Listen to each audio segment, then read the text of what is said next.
Supreme कोर्टातून थेट बातमी येते मित्रांनो. सुप्रीम कोर्टामध्ये बातमीची उलाढाल झाल्याच्या नंतर शिंदे गटात सगळ्यात मोठी हालचाल. नवीन पेच प्रसंग निर्माण झाल्यानंतर शिंदेंच्या आमदारांची आणि खासदारांची तात्काळ बैठक. सुप्रीम कोर्टातून बसला सर्वात मोठा धक्का.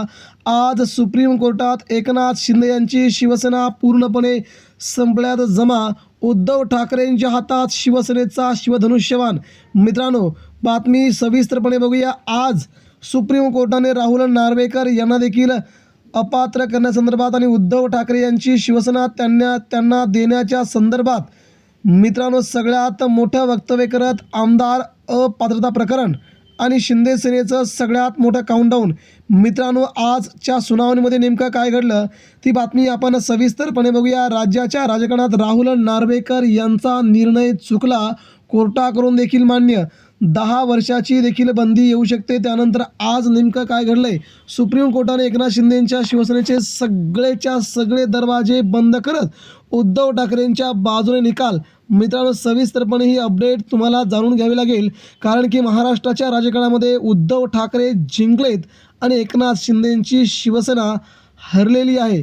ही बातमी महाराष्ट्रासह देशभरामध्ये वाऱ्यासारखी पसरली आणि राज्याच्या राजकारणामध्ये उद्धव ठाकरेंनी जे कमावलं तेच पुन्हा ठाकरेंच्या हातात येताना दिसतंय मित्रांनो. तर बातमी तुमच्यासाठी आहे, बातमी महाराष्ट्रासाठी आहे. ज्या बातमीला सध्या सगळ्यांचे डोळे लागले होते, कधी निकाल आपल्या बाजूला लागणार, परंतु आता मात्र ठाकरेंनी बाजी मारलेली आहे.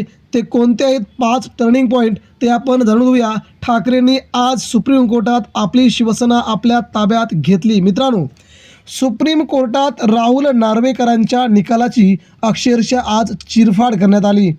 कपिल सिब्बल यांचं टोकदार सवाल आणि महाराष्ट्राच्या राजकारणाचा नवा राजकीय सत्तासंघर्ष आज बघायला मिळाला.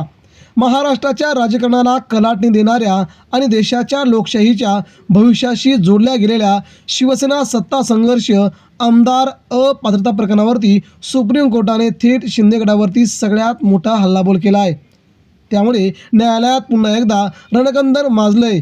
शिवसेना पक्षाच्या वतीनं ज्येष्ठ कायदेतज्ञ कपिल सिब्बल यांनी केलेल्या वादळी युक्तिवादाने विधानसभा अध्यक्षांच्या निकालावरती आणि निवडणूक आयोगाच्या भूमिकेवरती गंभीर प्रश्नचिन्ह निर्माण होत त्यांच्यावर देखील कारवाई करण्याचे संकेत सुप्रीम कोर्टातून मिळाले आहेत.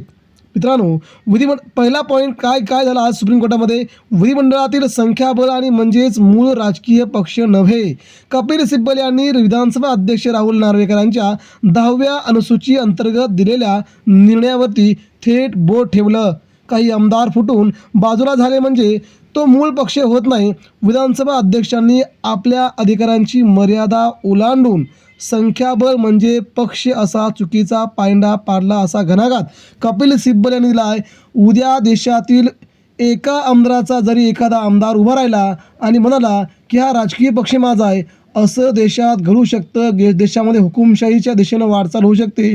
कोणाचे 2 आमदार आले, ते 2 आमदार त्यांच्या पक्षावरती दावा करू शकतात, असा प्रकारचा युक्तिवाद इथे कपिल सिब्बल यांनी केला आहे. तेव्हा सुप्रीम कोर्टाने शिंदे गटाची संपूर्ण दानादान उडवून टाकली असते. दुसरा पॉईंट होता 2018ची पक्षाची घटना आणि पक्ष प्रमुखांचे अधिकार. शिवसेनेच्या 2018च्या अधिकृत घटनेनुसार पक्षाचे सर्व अंतिम निर्णय घेण्याचे सर्वाधिकार पक्षप्रमुख उद्धव ठाकरे यांच्याकडेच आहेत. उद्या पक्षात मतभेद झाले तर थेट पक्षप्रमुखांचेच अधिकार संपवून टाकले जातील का? मग पक्षीय शिस्त आणि पक्षाच्या संविधानाला काही अर्थच उरला नाही का, असा रोखठोक सवाल त्यांनी उपस्थित केला. मग देशामध्ये राजकीय पक्ष उभे करायचे नाहीत का?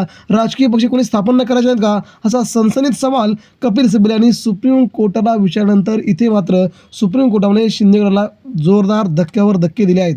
निवडणूक आयोगाने अध्यक्षांची घाई. जोपर्यंत आमदार अपात्रतेचा तिला सुटत नाही तोपर्यंत निवडणूक आयोगाने पक्ष आणि चिन्ह वाटपाचा निर्णय घेणं कायदेशीरदृष्ट्या चुकीचे होते.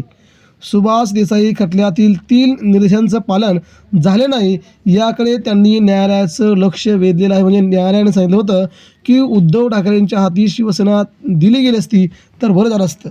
सुरुवातीला पुढचा 4था पॉईंट होता की सुरुवातीला 16 गेले, मग 39 झाले, वेळीच कारवाई झाली असती तर म्हणजे उद्धव ठाकरेंकडून गेलेले आमदार आधी 16 आमदारांनी बंड केलं, मग हळूहळू संख्या 39 वर गेली. जर विधानसभा अध्यक्षांनी त्याच वेळी घटनेनुसार निष्पक्ष निर्णय दिला असता तर आज महाराष्ट्राचं राजकीय चित्र पूर्णपणे वेगळं पडलं असतं, असा थेट युक्तिवाद कपिल सिब्बल यांनी मांडला. 5वा पॉईंट त्यांनी महत्त्वाचा मांडलाय. कार्यकाळ संपला तरी हा लढा देशाच्या संविधानासाठी महत्त्वाचा आहे. सुनावणी दरम्यान न्यायालयाने विधानसभेचा कार्यकाळ संपल्याने हे प्रकरण आता तसे सक्रिय राहिले नाही, अशी टिप्पणी केली असता सिब्बल यांनी महत्त्वाचं विधान केलं आहे. होय, कार्यकाळ संपला असेल, मात्र या निकालावरती देशातील बहुपक्षीय लोकशाही, पक्षांतर्गत बंदी कायदा आणि भविष्यातील संविधानाची चौकट अवलंबून आहे. त्यामुळे हा केवळ एका पक्षाचा प्रश्न नसून देशाच्या लोकशाहीचा प्रश्न आहे. उद्या कोणी उठून हा प्रश्न माझा पक्ष म्हणेल.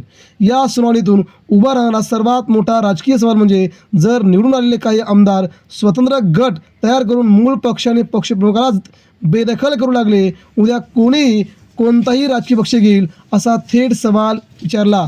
म्हणजेच सर्वोच्च न्यायालयातील ही लढाई केवळ सत्ता धनुष्यबाण आमदारकीपुरती मर्यादित नसून संविधानातील 10वी अनुसूची जिवंत राहणार की नाही यावरची आहे, असं म्हणत उद्धव ठाकरेंच्या बाजूने 3ही निकाल येतील, अशी अपेक्षा त्यांनी सुप्रीम कोर्टात व्यक्त केलेले निकाल उद्धव ठाकरेंच्या बाजूने लागणार.